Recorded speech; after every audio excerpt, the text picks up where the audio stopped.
My dear electors of Assam, Kerala, Puducherry, Tamil Nadu and West Bengal,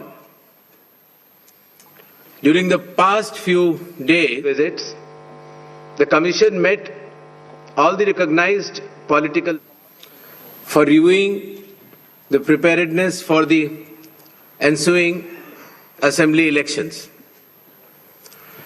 During these visits, the Commission met all the recognized political parties and received their suggestions. The Commission also met the district electoral officers, the SPs, the IGs, the DIGs, and nodal officers of all the enforcement agencies. The Commission also had meetings with the chief electoral officers, chief secretaries and DGPs of the respective states and union territories. The Commission also facilitated the BLOs for doing an excellent work for the SIR. The Commission also interacted with the young and first-time voters and also our sweep icons who are engaged in voter awareness activities. As all of you are aware, these 5 states and UTs represent distinct geographical and cultural landscapes of India. These elections represent not only a democratic exercise, but also the cultural richness of India and truly reflect the unity and diversity of our nation. Pure electoral rolls are the bedrock of any democracy. With this objective, the special intensive revision is being conducted as per Article 326 of the Constitution to ensure that no ineligible elector is left out, while no ineligible person is included in the electoral rolls. I congratulate all the booth level officers, assistant electoral registration officers, district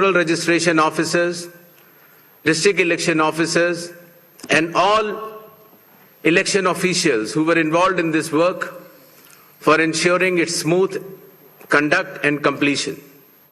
It has been a massive democratic exercise. Around 17.4 crore electors are going to participate in these elections, an exercise of continental scale and proportionality.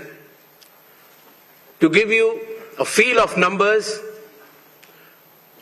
17.4 crore electors roughly also comprise the continent of Australia, France, South Africa, Germany and Canada. We will also see our guests from more than 20 countries from their electoral commissions who will be visiting these elections for witnessing the festive celebrations, the transparent and efficient celebrations of elections in India.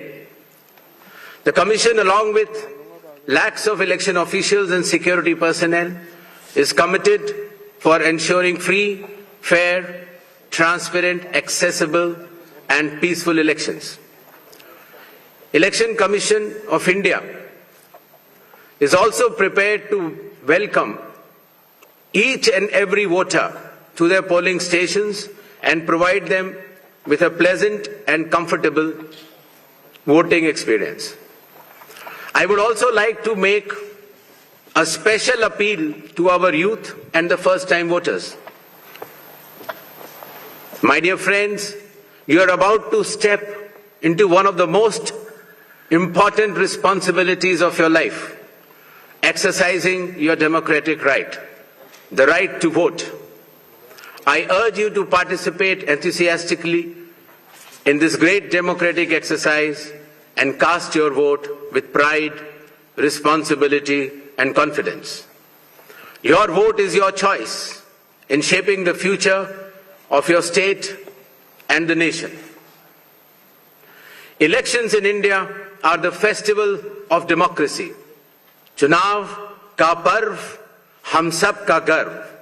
This festival of democracy belongs to every citizen, every elector of India. Before announcing the schedule of elections, I would like to present before you a brief PPT which will entail the details of these coming elections. The festival of elections, our pride, is going to be held in the state of Assam, Kerala, Tamil Nadu, West Bengal and the Union Territory of Puducherry. The total electors are 17.4 crores and the assembly constituencies are 824. The number of polling stations is roughly 2.19 lakhs and the electoral machinery would consist of roughly 25 lakh personnel. To give you an overview, the end of term of Assam Assembly is on 20th of May, Kerala 23rd of May, Puducherry 15th of June, Tamil Nadu 10th of May and West Bengal 7th of May. To give you a little overview of the electors, Assam, as per the final list, would be roughly 2.5 crores, Kerala 2.7 crores, Puducherry 9.44 lakhs, Tamil Nadu 5.67 crores, and West Bengal, the final list on 20th February comprises of 6.44 crores, and the learned judges, after their adjudication, whatever supplementary list comes, they shall be added. To give you a feel of the category of our electors, we have more than 100 years of age centenarians in Assam, Kerala, even Puducherry, Tamil Nadu and West Bengal. The 85 plus years of age electors are also good in number. Our Divyang Bhai and Bhai Behan, the first time electors, the electors from 20 to 29 years of age and service electors. These are statistics which will be circulated to you. A total number of 2.18 lakh polling stations shall be set up. Majority of them will be in rural areas. Average per elector is between 750 to 850, less than 900 in any case. The model polling stations will be set up in all the states and UTs, and there will be specially women-managed polling stations. Webcasting shall be 100% in all the polling stations, and there will be Divyang brothers and sisters managed polling stations as well. The electoral exercise in India is one of the largest and most unique exercise in the world. For example, in Assam, the polling teams undertake arduous journey of 50 to 60 kilometers from Majuli via ferry and road, cross Brahmaputra river and finally reach the remote Dhanegana polling station where 248 electors are there and they reach there by tractor in the end.